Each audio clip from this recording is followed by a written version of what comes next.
من أحب سنتي فقد أحبني ومن أحبني كان معي في الجنة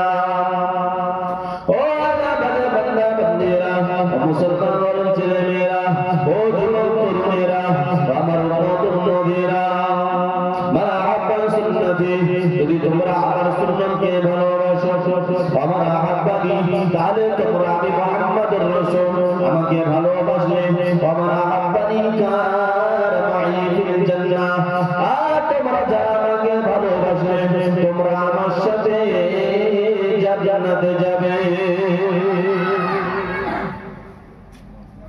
তাহলে আল্লাহ রাসূলকে ভালোবাসতে গেলে কি করতে হবে? সর্বপ্রথম আল্লাহ রাসূলের সুন্নতকে ভালোবাসতে হবে। আল্লাহ রাসূলের সুন্নতকে ভালোবাসতে হবে। তাহলে আল্লাহ রাসূলের সুন্নতকে ভালোবাসা মানে আল্লাহ রাসূলকে ভালোবাসা। আর আল্লাহ রাসূলকে ভালোবাসা মানে আল্লাহ রাসূল বলছেন সে আমার সাথে কোথায় যাবে? জান্নাতে যাবে। আরেকবার বলুন। তা আমাদের জান্নাতের আশা আছে? কি জান্নাতে যাওয়ার আশা আছে তো? সাউন্ড নেই, মনে হচ্ছে নেই। জান্নাতে যাওয়ার আশা আছে তো? কারা কারা যাবেন হাত তোলেন দেখি। নারে তাকবীর, নারে তাকবীর, নারে রিসালাত। আল্লাহ পাক সকলের হাতকে কবুল করুন। আমিন। কিসের জন্য কবুল করবে? জান্নাতে যাওয়া। তাহলে আল্লাহ রাসূলকে ভালোবাসতে গেলে কি করতে হবে? আল্লাহ রাসূলের সুন্নতকে আগে ভালোবাসতে হবে। সুন্নত কি? সুন্দর একটা পোশাক পরা, মুখে দাড়ি রাখা। আজকাল আমাদের সমাজের যুবক ভাইদের চুলের কাটিং দেখলে মাথা খারাপ হয়। আমরা প্লেয়ারকে ফলো করি, হিরোকে ফলো করি, সেলিব্রিটি মানুষরা তাদেরকে ফলো করি।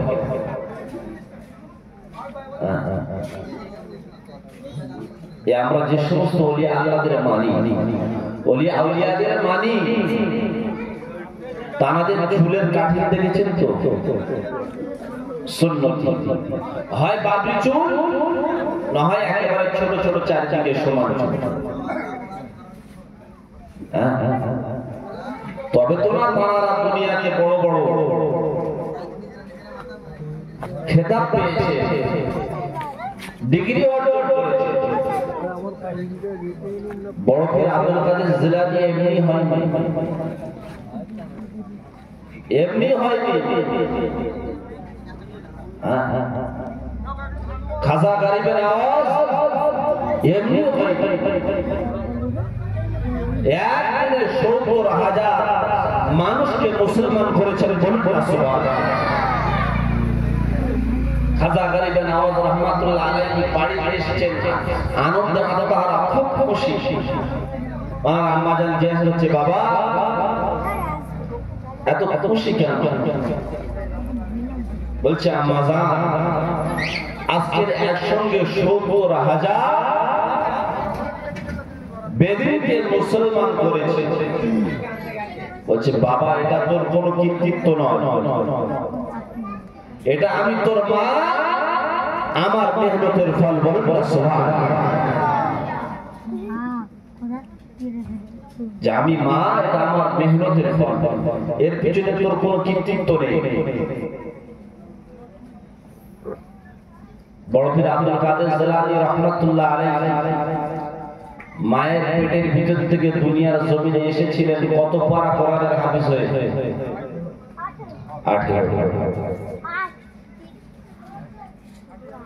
18 পারা।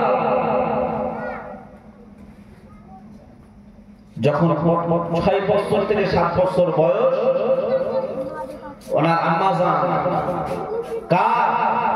বড় পীর আব্দুল কাদের জিলানী রাহমাতুল্লাহ আলাইহির আম্মা জান হাত ধরে নিয়ে মক্তবে গিয়ে দিয়েছে, হুজুরের কাছে দিয়েছে, হুজুর পিতাহারা সন্তান, এতিম সন্তান, মাদ্রাসায় দিয়ে গেলাম, একে কোরআনের শিক্ষা দেবে, দ্বীনের শিক্ষা দেবে, দিয়ে মাদ্রাসায় দিয়ে মা বাড়ি চলে গিয়েছে। এবারে ওস্তাদ পড়াচ্ছে, বাবা বড় আলিম, বড় বা তো তখন বড় পীর আব্দুল কাদের জিলানী রাহমাতুল্লাহ আলাইহি শিক্ষককে বলছেন যে আলিফের অর্থ কি? শিক্ষক তো আবার বলছে যে আবার আলিফের আবার কি অর্থ? বলছে আলিফের অর্থ নেই। বড় পীর আব্দুল কাদের জিলানী রাহমাতুল্লাহ আলাইহি বললেন, যার অর্থ নেই সে বিদ্যা আমার শেখার প্রয়োজন নেই। বলবেন সুবহানাল্লাহ। বলল আপনার জানা নেই সেটা বলুন। বড় পীর আব্দুল কাদের জিলানী রাহমাতুল্লাহ আলাইহি আলিফের ব্যাখ্যা করলেন, আল্লাহু লা ইলাহা ইল্লা হুয়াল হাইয়ুল কাইয়্যুম লা তাখুযুহু সিনাতুন ওয়া লা নাওম লাহু মা ফিস সামাওয়াতি ওয়া মা ফিল আরদ মান যাল্লাযী ইয়াশফা'ু ইনদাহু ইল্লা বিইذনিহি ইয়া'লামু মা বাইনা আইদিহি ওয়া মা খালফাহু ওয়া লা yuhītūna biṣay'in min 'ilmihi illā bimā shā'a wasi'a kursiyyuhu as-samāwāti wal ard wa lā ya'ūduhu ḥifظuhumā wa huwal 'aliyyul 'aẓīm। আয়াতুল কুরসি তেলাওয়াত করে শুনিয়ে দিলেন, যার মধ্যে আল্লাহ সাতটা গুণ রয়েছে। আল্লাহু লা ইলাহা, আল্লাহ যিনি ছাড়া কোনো ইলাহ নেই। আলিফ থেকে কি? আল্লাহ। আল্লাহ বলতে কি? একমাত্র তিনি, যিনি ছাড়া কোনো ইবাদতে যোগ্য পৃথিবীর জমিনে নেই। হুয়াল হাইয়ুল কাইয়্যুম, তিনি জীবিত, তিনি চিরঞ্জীবী।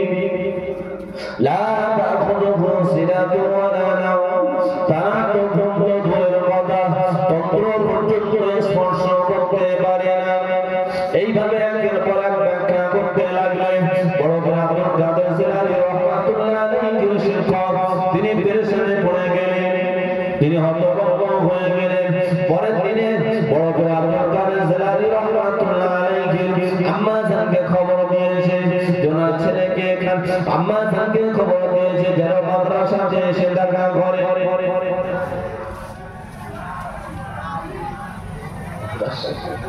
সকলে তাকবীর দেন, নারে তাকবীর, নারে তাকবীর, নারে তাকবীর, নারে রিসালাত, নারে রিসালাত।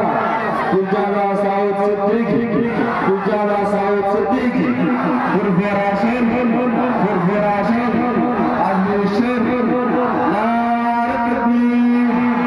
মুজাহিদ জামানুল্লাহ বিল্লাহ রাহমাতুল্লাহ আলাইহি, কুলজানা সাউদ সিদ্দিকী ভাইজান, কুলজানা সাউদ সিদ্দিকী ভাইজান, নারে তাকবীর, নারে তাকবীর, নারে তাকবীর।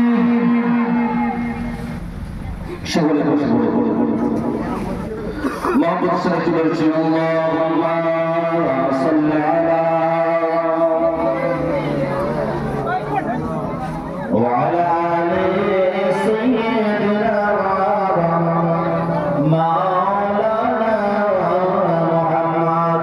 ভাই সকলে জমে বসে পড়ুন, হুজুর চলে আসবে। হুজুর এখানে আসলে আপনারা আরো বেশি দেখতে পাবেন। সকলে মহব্বতের সাথে জমে বসে পড়ুন, দরুদ শরীফ আল্লাহুম্মা সাল্লি আলা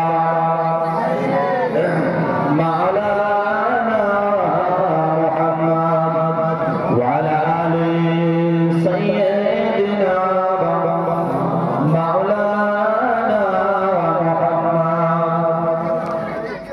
তো বড় পীর আব্দুল কাদের জিলানী রাহমাতুল্লাহ আলাইহি শিক্ষক আর আম্মা জানকে খবর দিয়েছে যেন মাদ্রাসায় এসে দেখা করে। তো বড় পীর আব্দুল কাদের জিলানী রাহমাতুল্লাহ আলাইহির আম্মা জান পেরেশানে পড়ে গেছে যে বাবা আমার ছেলে কোনো বেয়াদবি করলো নাকি শিক্ষকের সাথে। তো মাদ্রাসায় চলে এসে, এই বাবা তো মাথা এসে হুজুরকে সালাম করলেন, সালাম করার পর যে হুজুর কি ব্যাপার, আমার ছেলে কি কোনো অন্যায় করেছে? বলছে না, আপনার ছেলে কোনো অন্যায় করেনি। বলছে মা একটা কথা বলবো, সত্য কথা বলবে? বলে জি বলে। বলে আপনি কি আপনার ছেলেকে আমাকে পরীক্ষা করার জন্য পাঠিয়েছেন? উনি অবাক হয়ে, কেন? আমি ছেলেকে মক্তবে পাঠিয়েছি, মাদ্রাসায় পাঠিয়েছি কোরআন শেখানোর জন্য, তা আমি কেন পরীক্ষা নিতে যাই? তো তখন হুজুর বলছে যে আপনার ছেলে তো আলিফ থেকে শুরু করে 18 পারা পর্যন্ত শুনিয়ে দিয়েছেন। বলুন তখন বড় ভাই আব্দুল কাদের জিলানী রাহমাতুল্লাহ আলাইহি আম্মাজা অঝর নয়নে কাঁদছে।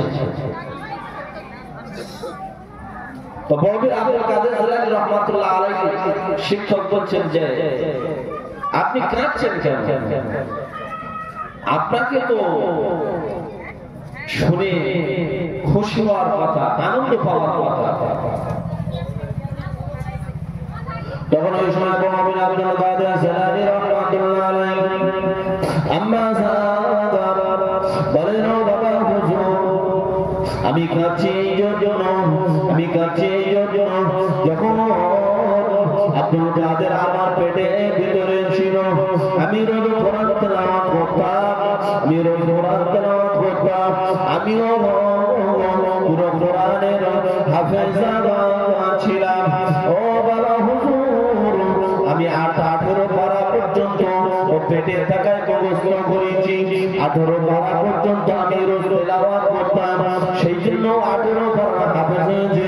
আমি যদি আর একটু কষ্ট করে আরো 12 পারা সম্পূর্ণ করে যদি 30 পারা কোরআনটা আমি তেলাওয়াত করতে পারতাম, আমার ছেলে সম্পূর্ণ থাকতো না, সে সম্পূর্ণ কোরআনের হাফেজ হয়ে যেত।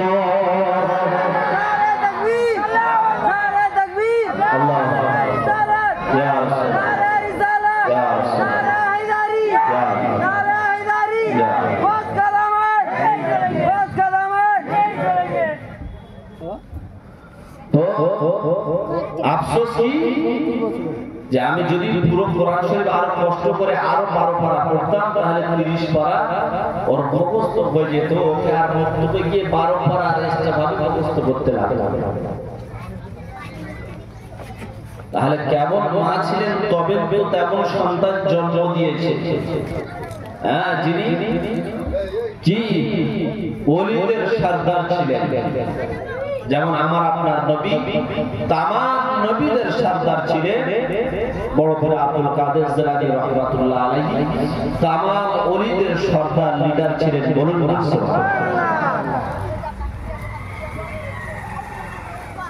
তাহলে তারা কিসের জন্য এত সুনাম অর্জন করেছিলেন? আল্লাহ রাসূলকে ভালোবেসেছিলেন, জীবনে জবান থেকে মিথ্যা কথা বলেন। যখন বড় ভাই আব্দুল কাদের জিলানী রাহমাতুল্লাহ আলাইহি দূরের দেশে হাদিস অর্জন করার জন্য বাড়ি থেকে বার হয়েছে, ওনার আম্মা জান পাঞ্জাবির এক কিনারায় কিছু টাকা দিরহাম দিয়েছে, সেলাই করে দিয়েছে। বাচ্চা ছেলে কোথায় রাস্তায় ফেলে দিলে, তো ভিতরে দিয়ে সেলাই করে দিয়েছে। রাস্তায় যেতে যেতে একদম ডাকাতের সঙ্গে দেখা, তারা ঘিরে ধরেছে, ওই কাছে কি আছে দিয়ে দিয়ে বলছে কাজে কি আছে দিয়ে দে, কটা কাজ সত্য কথা বল। বড় ভাই আব্দুল কাদের জিলানী রাহমাতুল্লাহ আলাইহি বললেন, আমি আমার আম্মা জান খুব অল্প 40 দিরহাম দিয়েছে, সে এখানে সেলাই করে দিয়েছে, আমি বাচ্চা ছেলে যদি পড়ে যায়, তো যদি আপনাদের প্রয়োজন হয় নিয়ে নেন, আমার কোনো সমস্যা নেই। তখন তারা সকলে অবাক হয়ে গিয়েছে যে টাকাটা দেখলে মানুষ টাকা লুকিয়ে রাখে, মিথ্যা কথা বলে, আর এই ছেলেটা সত্য কথা বলছে।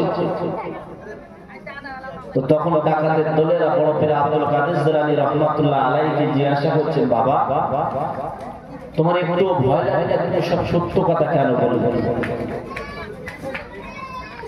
তো তখন বড় পীর আব্দুল কাদের জিলানী রাহমাতুল্লাহ আলাইহি বলছেন যে শুনো, আমার আম্মা জান আমাকে একটা শিক্ষা দিয়েছে যে বাবা কোনোদিন মিথ্যা কথা বলবে না, যেটা হবে সত্য কথা বলবে, এই সত্যের উপরে আল্লাহ পাক সফলতা দেবে। বলুন না সুবহানাল্লাহ। তখন ওই সমস্ত ডাকাতের দলেরা টাকা নেওয়া তো দূরের কথা, হুজুরের পায়ে পড়ে জড়িয়ে ধরে ক্ষমা স্বীকার করলেন। বলুন না সুবহানাল্লাহ। তাহলে মানুষের জবানটা ঠিক রাখতে হবে, আর কি করতে হবে? আল্লাহ আল্লাহ রাসূলের ভালোবাসা পৃথিবীর সব কিছুর থেকে প্রাধান্য দিতে হবে, তবে তো তারা পৃথিবীর জমিনে জিন্দা আল্লাহর ওলি ছিল। আর দুনিয়া থেকে পর্দা নেওয়ার পরে মানুষের হৃদয়ে রয়ে গিয়েছেন। বলুন না আমি আপনি মারা যাব, দুদিন আমাদের বিবি বাচ্চা বাবা আত্মীয় স্বজন খাবে, 3 দিন পরে ভুলে যাবে, 7 দিনে 21 দিনে 41-এ খানা করে একেবারে বিদায় দিনে যা তুই জান,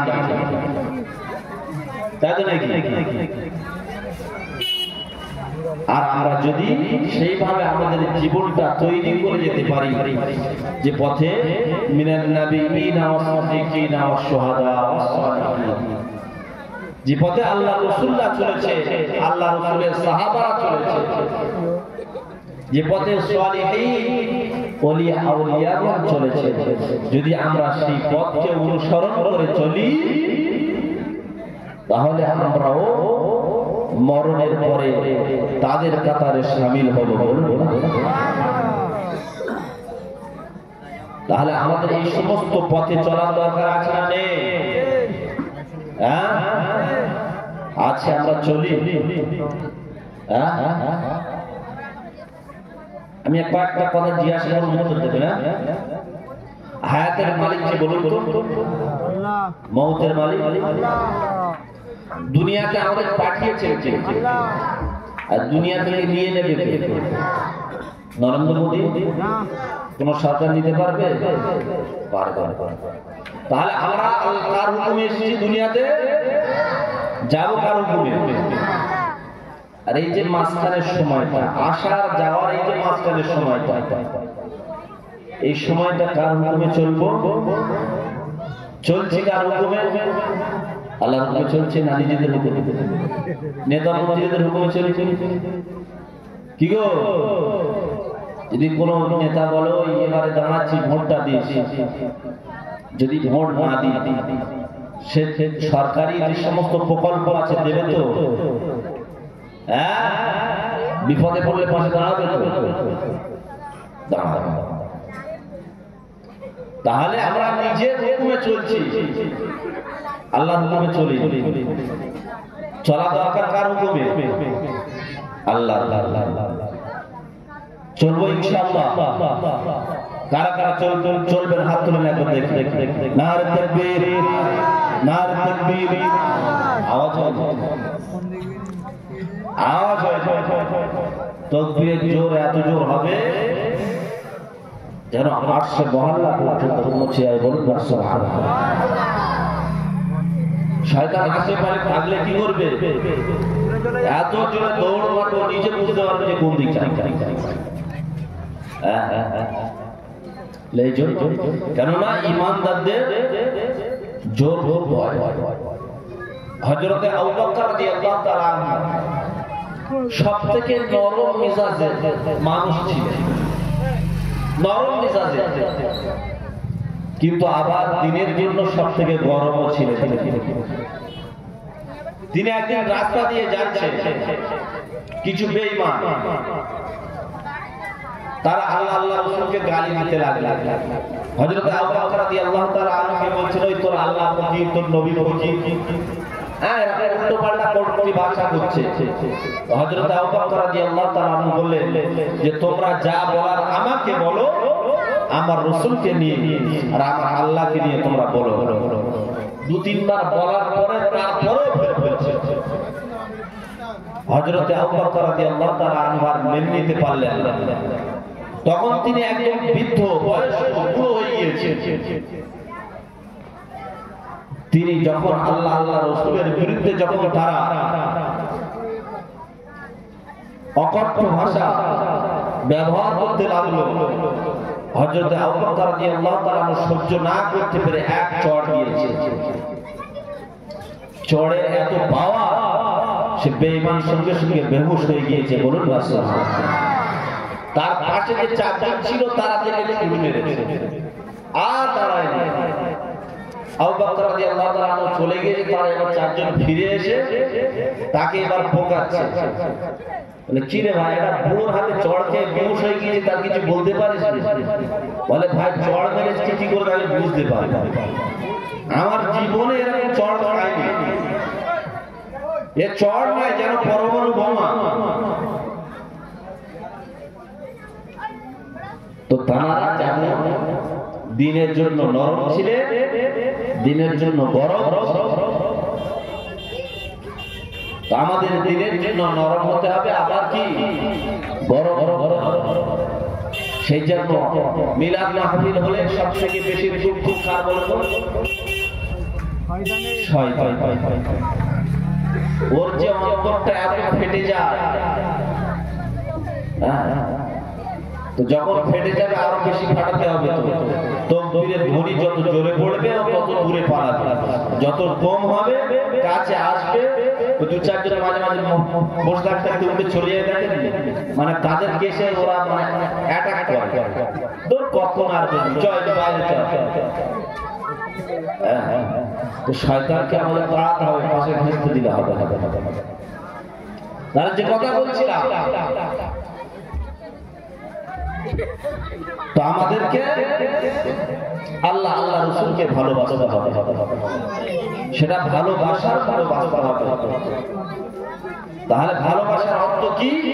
আল্লাহ যেটা বলেছে সেটা আমাদেরকে মানতে হবে, আল্লাহ রাসূল যেটা আমাদেরকে দিয়েছে সেটা আমাদেরকে নিতে হবে। এটার নাম হচ্ছে মানা, এটার নাম হচ্ছে ভালোবাসা। আল্লাহ রাসূলের সাহাবারা যেমন আল্লাহ রাসূলকে ভালোবেসেছেন, তেমন আল্লাহকেও খুশি করেছেন। বলুন সুবহানাল্লাহ। কোন এক যুদ্ধে আল্লাহ রাসূল সাহাবাদেরকে জড়ো করেছেন, সন্ধ্যা ঘনিয়ে এসে পাহারা দিতে হবে। দুজন সাহাবাকে ঠিক করেছে, একজন মুহাজির, একজন আনসার। দুই গোত্র থেকে দুজন ব্যক্তিকে নিয়েছে। আল্লাহ রাসূল বললেন তোমরা যাও, পাহাড়ের উপরে তোমরা দাঁড়াবে, যাতে কোনো বেঈমানরা আমাদের দিকে আসতে না পারে। তো আল্লাহ রাসূলের কথা অনুযায়ী দুজন সাহাবা পাহাড়ের উপরে চলে গিয়েছে, একজন মুহাজির, একজন আনসার। এবারে দুজনে পাহাড়ের উপরে ওঠার পর আলোচনা করছে, ভাই আমাদের তো সারা রাত জেগে পাহারা দিতে হবে, এক কাজ করি এসো দুজনে একসাথে জাগলে অসুবিধা হবে। হয়তো জাগতে জাগতে আপনার টাইমে ঘুম লেগে যাবে, তখন হয়তো কি করবে বেঈমানরা আমাদের উপরে হামলা করবে। তো দুজনের মধ্যে আলোচনা হলো, সিদ্ধান্ত হলো একজন অর্ধরাত জাগবে আর একজন অর্ধরাত। সিদ্ধান্ত অনুযায়ী আনসার তিনি বললেন, আনসারী সাহাবা